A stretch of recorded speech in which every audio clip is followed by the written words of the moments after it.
Aquarius, hello. Welcome to your reading for this week. Alamin natin, ano ba tong mga kaganapan dapat mong malaman, no? Maraming salamat Aquarius sa iyong support kung lagi ka nanonood ng mga readings natin sa YouTube, Facebook. Sa mga bago dito, please don't forget to subscribe, like and follow. Shoutout sa ating YouTube channel members, pati na rin sa Facebook subscribers natin. At sa mga nag-a-avail ng mga personal readings natin. Mag-PM lang kayo sa aking Facebook page, no, regarding personal reading services. Kung balak nyo mag-inquire, mag-avail. Bigay ko muna yung lucky numbers mo, lucky day mo, Aquarius, bago natin umpisahan yung reading mo. Kung nabibilisan ka sa pagsasalita ko, pwede mo yung i-pause or i-rewind. Numbers 52, 29, 28, 47, 7, tsaka 11. Tapos, ang lucky day mo ay Monday.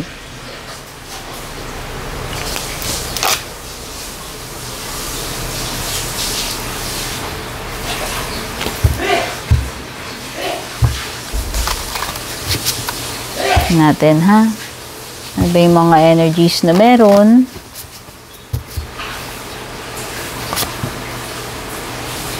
O, meron ka ditong, ano to, boar and pumpkin, confidence. Lumabas na yan sa ibang signs. Meron ka adaptability.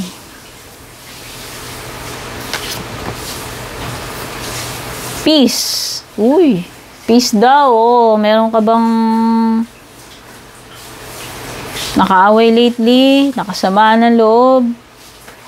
Oh, pwedeng indication to na magiging okay na kayo uli kung may nakatampuan ka man. Oh, or yung peace na yan, ibig sabihin magkakaroon ka ng katahimikan for yourself, no? Walang mga istorbo, magkakaroon ka ng peace and quiet. Makakapag-relax ka, maipapahinga mo yung isip mo sa mga stress, isipin, okay? Kumbaga wala mo ng istorbo ngayon, wala mo ng epal, wala mo ng mga pampagulo ng isip. Magkakaroon ka ng time to relax, no? Kumbaga magiging peaceful itong week mo. Wala mga drama, wala mga toxic, no? And confidence, kailangan mo siguro maging confident about something, Aquarius, no? Huwag kang mahiya at maniwala ka na kaya mong gawin yan, no? Magkaroon ka ng tiwala sa sa iyong talento or abilidad, no? Kumbaga, wag kang ano ba tawag dun? Wag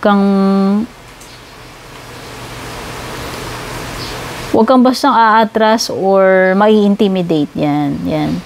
Facts, adaptability. Okay? So, may mga siguro, may mga unexpected changes, Aquarius, itong week na to. Kasi kailangan mong maging adaptable. Pwedeng magbago yung sitwasyon. Kailangan mong makapag-adjust. Makasabay doon sa flow, doon sa pagbabago. Okay? So, may mga unforeseen changes siguro. Kaya, dapat maging flexible ka. Kaya mong mag-adapt sa pabago-bagong sitwasyon, no?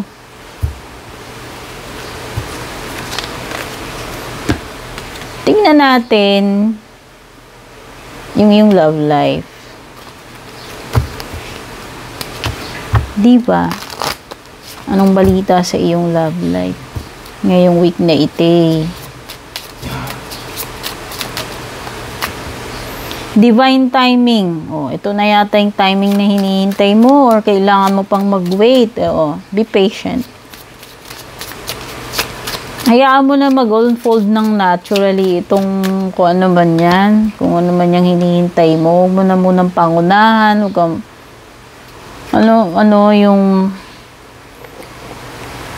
Huwag mo munang kontrolin yung sitwasyon. Hayaan mo siyang mangyari na natural, kusa. Okay?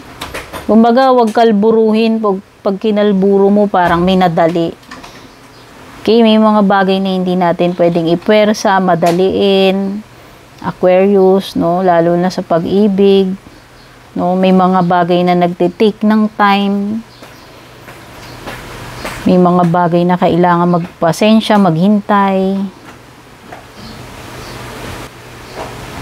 Leave your fears behind. No? Don't be anxious, Aquarius. Sabi ko nga, huwag mo na munang pangunahan. Huwag kang mag-overthink. Or kung ano man itong mga alalahanin mo, isurrender mo. Lalo na pagdating sa pag-ibig. Lalo na kung wala ka namang magagawa kasi may divine timing. Divine timing yung ano dito yung concern. Hindi mo to pwedeng i-force. Hindi mo pwedeng madaliin. Okay? Kaya yung mga fears mo, anxieties mo tungkol dyan, isang tabi mo na yan. Kasi wala kang magagawa at the moment. May divine timing para dyan sa concern mo pagdating sa iyong person or love life, no?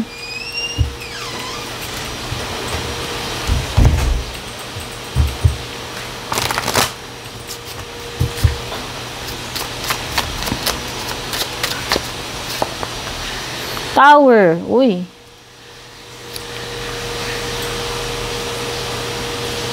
Okay, meron something dito, Aquarius, na dapat i-let go mo yung ego mo or pride mo. Or surrender to the Tower card.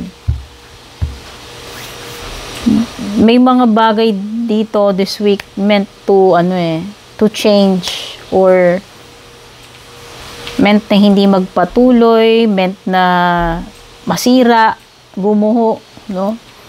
May pag-collapse dito with the Tower. Ayan, nakita mo naman, nakidlatan. So, pag sinabi nating guguho, ayan, pwedeng,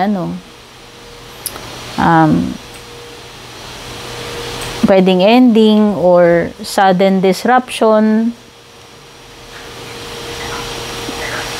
Basta meron ditong, meron ditong kailangang matibag na yan. Kumbaga, isipin mo itong Tower moment as a wrecking ball. Na wala ka nang magagawa to avert the disaster. Wala ka nang magagawa to prevent itong pangyayari na to. Kumbaga, it's meant to happen. Kumbaga, para sa ikabubuti. Yun na yun. Yun naman lagi purpose ni Tower, Kumbaga, may shake up. Kung hindi ka pa niya i-shake up, hindi mo pa marirealize. Yun yung purpose niyan this week sa'yo. Kasi mamumulat yung mata mo dyan.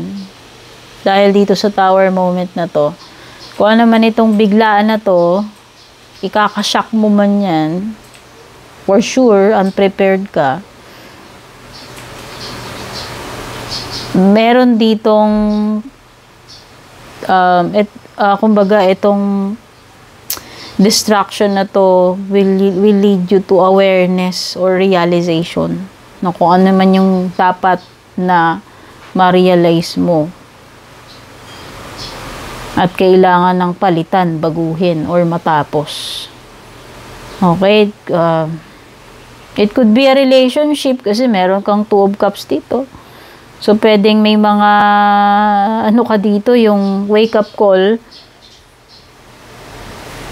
or epiphanies, no? May mga matutuklasan ka, pwedeng ganyan sudden realization na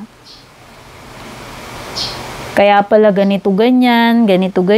Parang may mga ganong moment na aha moment, tawag ko doon.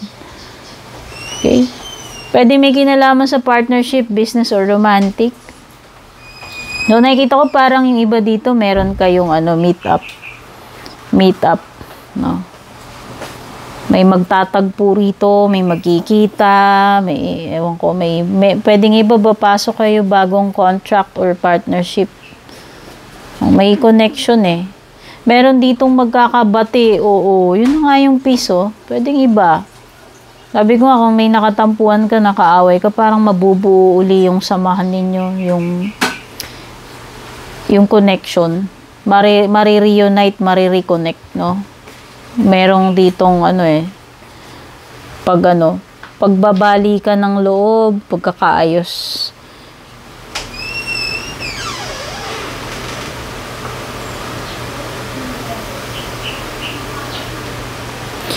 Okay, so nakikita ko dito, Aquarius, no, binuhos mo lahat yung effort mo rito with the 8 of Pentacles. But it seems na hindi nila na-appreciate. Pwedeng ma-reject ito, itong pinagpaguran mo, pinaghirapan mo, or hindi, yun nga, hindi ma-appreciate. Or, pwedeng hindi napapansin. No? Hindi, kumbaga, kung ano man itong pinagtuunan mo ng effort na to, energies na to, pwedeng hindi mabigyan ng hustisya kasi hindi nila, pwedeng dinedma, hindi na-appreciate, hindi pinansin, yan. Parang napagod ka lang sa wala. Nagaksaya ka ng pagod, oras mo na parang nabaliwala lang, na wasted yun. Yun yung napipick up kong energy dyan. At tignan pa natin yung mga iba pang paparating sa iyo. Itong week na ite. Ink pot. Problems to be resolved. Oh, yun na nga yun. Kung may problema sa mga samaan ng loob, tampuhan, masusolve. Kasi may pagbabati rito. Magiging okay uli yung connection, mabubuo. Or kung meron ka pang ibang problema, bukod dun. No? May mga mareresolve this week. Yun yung pinakamaganda dyan. Keep your life in balance. Aquarius, itong week na ito, balansihin mo lang. Huwag maging excessive. Diba? Ito nga sa love life mo, may excessive na dyan eh. Diba? Sabi ko, huwag mong pangunahan. Huwag kang mag-anxiety, mag-overthink. Okay, kung ano man yung bukod doon sa love life mo, kung ano man itong mga bagay na kailangan mong pantayin, balansihin itong week na ito.